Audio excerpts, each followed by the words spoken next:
May 9th, 1945. The fog over the Thames was so thick that the horizon seemed erased. For many of the 612 German POWs packed onto the barges at Tilbury, the world felt erased too. Only 72 hours earlier, they had been defending small pockets of collapsing German territory. Now their nation was gone, the war was over, and they were stepping onto land they had been told their entire lives was hostile, violent, merciless. The gangplanks rattled under their boots as they were ordered into rows. The British dock workers barely glanced at them, too busy hauling crates or directing incoming ships. That indifference struck the POWs harder than shouting ever could. They expected rage, they got nothing. 24-year-old Obergefreiter Karl Mertens lifted his head just long enough to take in the port's colossal cranes and endless rows of goods. Full crates, organised workers, efficient loading teams, no chaos, no hunger, no desperation. Germany hadn't looked like this in years. Beside him, Gefreiter Otto Beck murmured, "London was supposed to be destroyed." Karl didn't respond. He was staring at a group of schoolboys walking in neat lines near the waterfront, laughing, shoving each other, their backpacks bouncing. Not one of them looked scared. British MPs herded the POWs toward the lorries, old Bedford trucks that rumbled like exhausted giants. The tailgates slammed shut. Inside, it was silent. No guard riding with them. No rifles pointed at their backs. Just a British corporal walking past, saying in a flat voice, "Sit tight. It's a short ride." That sentence confused half the men. They expected barbed commands. What they got instead felt like a bus announcement. As the convoy pulled out of Tilbury, the German POWs pressed against the slatted wooden sides, expecting to see ruined houses, smoking craters, desperate civilians. Instead, they watched an England that looked untouched. Telegraph lines humming, workers in flat caps cycling to morning shifts, a milkman placing bottles on doorsteps as if nothing had happened. Beck swallowed hard. We were told they had nothing left. For the first time, Karl wondered whether everything he'd been told had been a lie. Hollywood films, British propaganda leaflets, even whispers among their own officers. The convoy continued for nearly an hour through Essex. The POWs saw green fields of spring wheat waving gently in the breeze, a sight unimaginable back home, where fields had been cratered and livestock long eaten. They crossed small stone bridges beside quiet streams. A dog barked at the convoy but wagged its tail at the guards. The trucks finally turned down a narrow lane lined with chestnut trees. At the end stood the POW reception camp, not a fortress, but a former agricultural training estate converted into an internment site. No concrete towers, no snarling dogs, no spotlights, only neat hedgerows. A wooden gate, a small brick administration building. The POWs climbed down, their boots touching British soil for the first time. Then came the first moment that every man would remember for the rest of his life. A British sergeant, standing on a crate, shouted, "Form up! You'll receive tea and bread before processing." The prisoners froze. Beck whispered, "Are we allowed to drink tea? British tea?" They approached the hall slowly, expecting the food to be mouldy, watery, or withheld until they cooperated. Instead, the steam rising from the kettles filled the room with a warm, earthy smell. The cups, simple tin, were clean. The bread slices were thick, freshly cut, with butter melting slightly on top. One POW stared at his plate so long that a British cook asked, "Is it not enough?" The man shook his head violently. "It's too much." Inside the hall, British staff moved briskly. No cruelty, no friendliness, just routine. Several POWs interpreted the politeness as a trick. Others, especially those who had survived the Eastern Front, felt an overwhelming wave of shame because it was the opposite of how Soviet prisoners had been treated. After breakfast, the POWs were ordered to form single-file lines for processing: name, rank, unit, injuries, personal items. A few expected interrogations or humiliations, but the clerks spoke quickly and monotonously, the same way they spoke to each other. When Carl stepped forward, the clerk didn't even look up while writing. Name? Mertens Carl. Age? 24. Any injuries? Carl hesitated. Frostbite scars, Stalingrad. The clerk finally looked at him, just briefly, and said, "You'll want the infirmary later. They'll sort you." No accusation, no judgment, just acknowledgement. Outside the building, a sign pointed toward the shower block. A British corporal addressed the next group. "You'll get soap, hot water, and clean uniforms. Move along." Hot water. To men who had bathed in frozen streams or not at all for months.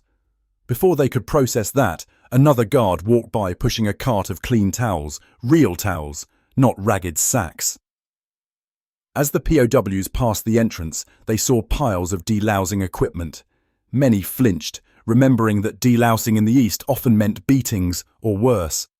But inside, the procedure was quick, clinical, almost gentle. For the first time since capture, Carl whispered something he hadn't dared admit. Maybe the war is really over.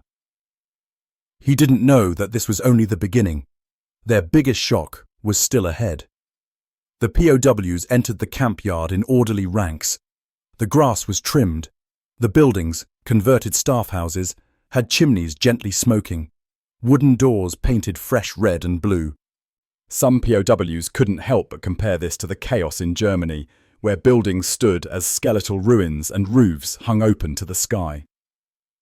The medical hall smelled faintly of antiseptic and soap. As the German prisoners filed in, British medics stood ready with clipboards and kits. Some had been treating wounded British soldiers for 6 years. Now they were treating the men they once fought.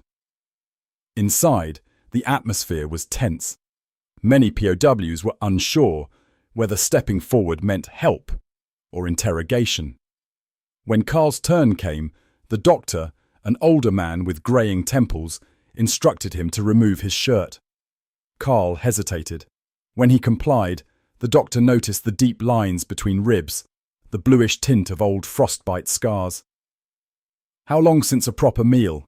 he asked. Carl answered truthfully, "Months." The doctor turned to the nurse. "Double rations. He's in danger of collapse." A few POWs gasped. Nobody expected mercy for an enemy, and certainly not double rations. At the next table, a medic treated Franz Lichten, the thin 19-year-old. When asked to roll up his sleeve for an injection, Franz recoiled. No needles." The medic placed a hand on his shoulder, not forceful, just steady. "Relax. It's penicillin, keeps you alive. We give it to our own boys." Franz stared at him, stunned by the phrase, "our own boys." One POW had trench foot so severe that the medic ordered him to lie down on a stretcher. Another was treated for typhus-like symptoms. The British staff moved between them with the same urgency they treated British wounded with. Some guards later said it felt surreal, patching up men they were fighting only days earlier. Outside the hall, the POWs were allowed to walk across the yard freely, supervised but not herded. They were given small bags with essentials, socks, soap, a comb, writing paper. For many, it was the first personal item they had owned in years. Then came lunchtime, which created one of the most emotional moments of the day. The POWs entered the dining hall expecting watered-down soup or thin bread slices. Instead, the smell of meat stew hit them immediately. Rich, hot, thick. They were served potatoes, cabbage, and a slice of fruit pudding. Beck stared at his plate and whispered, "This is what they feed prisoners?" A British cook responded dryly, "Same food we eat. Don't look shocked. It's only Tuesday." One POW broke down crying before touching his food. Another muttered, "This is more than we ate in 3 weeks." A handful refused to eat at first, thinking the generous portions were meant to weaken their resolve before interrogation. But gradually, hunger defeated fear. After lunch, The POWs were given a formal briefing in the main yard. A British officer explained the rules: daily roll calls, work assignments, camp boundaries. Then he said the words that brought astonished murmurs: "You will be paid for work." That sentence alone could have filled a 10-minute scene in any documentary. But then he added, "You may also request supervised walks outside the camp." Otto Beck's mouth fell open. "Into the village? Are they mad?" Carl shook his head. Maybe they trust us more than we trust ourselves." Throughout the afternoon, the POWs explored their huts, each with straw mattresses, blankets, a small metal stove, and windows that opened. Not bars, windows. Many men sat on their bunks staring at their hands, unsure how to react to comfort. Franz, who had slept on frozen ground for months, kept touching the fabric of the mattress as if it might vanish. By evening, many were emotionally exhausted, overwhelmed by the realization that their captors were treating them not like Nazis, but like human beings. For men who had spent years believing the end would come violently, this gentleness felt unnatural, disorienting, even frightening.